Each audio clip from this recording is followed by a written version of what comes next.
Yo, what's up guys, it's King Sean here, back with another video, and in today's video I'll be discussing the Commanders now having the third overall pick in the 2024 NFL Draft after this week, and which players the Commanders could look at with that third overall pick. So, if you guys are new to my channel, leave a like down below, subscribe, turn on notifications. I'm on the road to 3K subs. If you could hit that sub button, I'd really appreciate it. And with that out of the way, let's get straight into the video. Alright, so after this weekend with the Patriots beating the Broncos and us losing to the Jets, we moved up from the fourth overall pick to the third overall pick, which is huge for us because we were sitting at the fourth overall pick, obviously, since I want to say week maybe 14 or 15. And obviously, that's a really good pick, but moving up to the third overall pick gives us even more options like quarterback. Over these past couple of weeks, Sam Howell, he hasn't been good at all. And yesterday against the Jets, I'm sorry, not yesterday against the Jets, 2 days ago against the Jets, he looked pretty bad. He looked pretty bad. I think he went for like 6 for 11 or 6 for 13, 54 yards and 2 interceptions with 0 passing touchdowns. Yeah, that's not great. And Jacoby Brissett came into the game. They replaced Sam Howell with Jacoby Brissett, and Brissett was balling out. And when Brissett started to ball out, you knew. I mean, from then, it was over for Sam Howell, and that's unfortunate because we all had high hopes for Sam Howell coming into this season. Literally, we said like this team, our defense, elite already. All we need is an average quarterback, and we will make the playoffs, at least a wild card. Unfortunately, Sam Howell, he was good from like weeks 1 through 10, but unfortunately, our defense sucked, O line sucked. Eric Bieniemy, he hasn't been good at all this season. Play calling, and then these past couple of weeks, Sam Howell, he just hasn't been great. So things just didn't work out with Sam Howell, and that's very unfortunate. But right now, we have the third overall pick. If the draft started today, we would most likely be taking a quarterback now. You guys might be asking, well, if we beat the Patriots, then why are we ahead of them in draft order? Well, because draft order goes off of strength of schedule first, then head to head. So our strength of schedule is at point 518. The Patriots is at point 522. We have a weaker strength of schedule than them. Therefore, we have a higher draft pick. If it was the other way around, we'd have the fourth overall pick. They'd have the third overall pick, and that's actually one of the reasons why Commanders fans needed to root for the Ravens yesterday because we obviously played the Niners um, next week, week 17, and if the Niners won, then our strength of schedule would obviously get stronger, and I'm pretty sure we would go back down to number 4, the fourth overall pick. But because the Niners lost yesterday, our strength of schedule got weaker, and we stay at number 3. The Patriots stay at number 4. So very good for us. And let me go over here. This is Tankathon's strength of schedule tiebreaker rooting help. This is the teams we need to root for in order to stay at number 3 or even potentially go higher than that pick. Now, I don't think we need to be really rooting for all these teams because we're 4-11 right now, and the only other team with 4 wins are the Patriots. And so we're behind every other team by 1 win. So we don't need to be rooting for all these teams. I'm pretty sure the only teams we need to be rooting for is the opponents, the Patriots opponents, because we need the Patriots opponents to keep winning games. And we need our opponents to keep losing games. So the Niners, them losing to the Ravens yesterday helped us a lot because our strength of schedule got weaker, and then we play the Cowboys week 18, the final week of the season. So we need them to lose to the Lions week 17 on Saturday. And then the Patriots, they play the Bills this weekend, so we need the Bills to win. And then they play the Jets the last week of the season. If they win to the Jets, win or lose doesn't really matter. As long as we lose out and then the Patriots opponents basically keep losing, we should be just fine.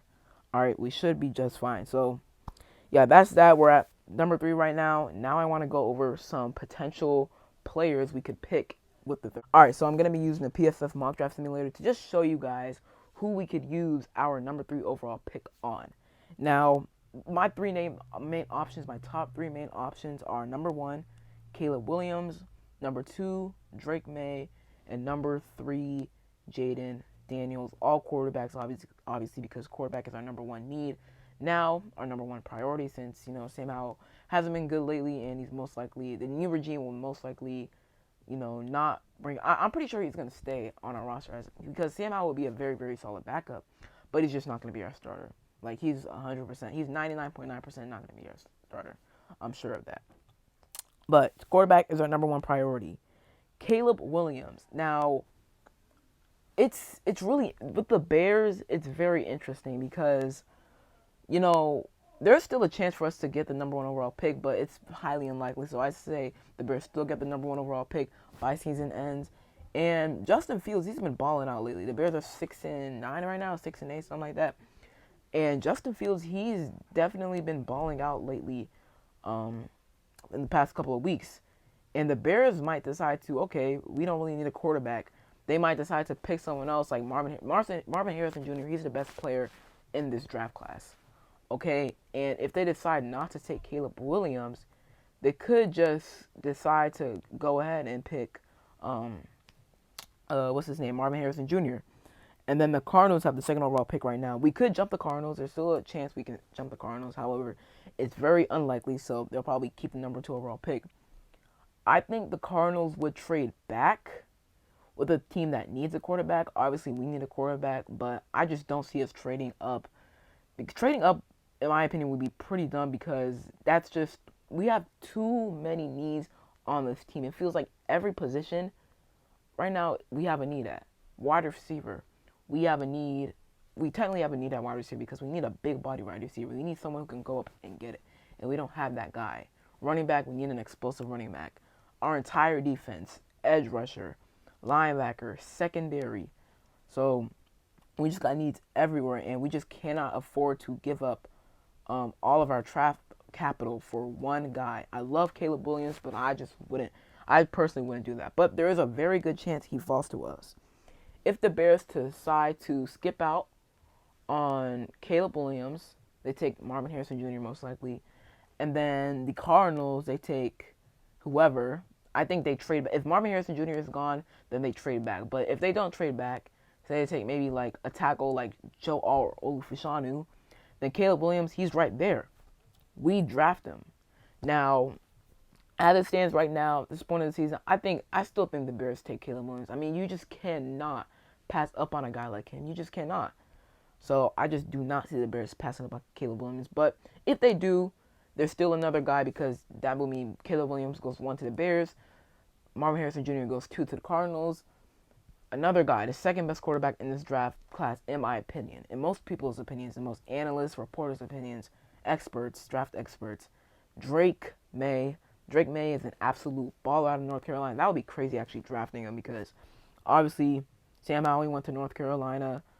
Literally Drake May was Sam Howell's direct backup at North Carolina. So drafting him would be kind of crazy, but it would be a very, very, very good pick for us. Drake May, he's 6'4", 220 or 230.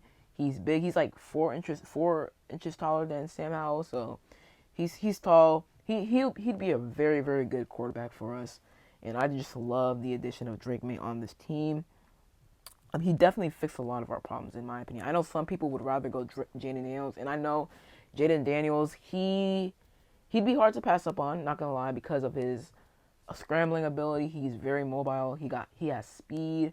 He has really good arm strength. But in my opinion, Drake May is a much more polished quarterback. If you just look at the film, you'd be able to tell why. You'd definitely be able to tell why. But I definitely go Drake May at number 3 if he is there, which he probably will be, because I think the Bears will still go Caleb Williams 1, and then Cardinals Marvin Harrison Jr.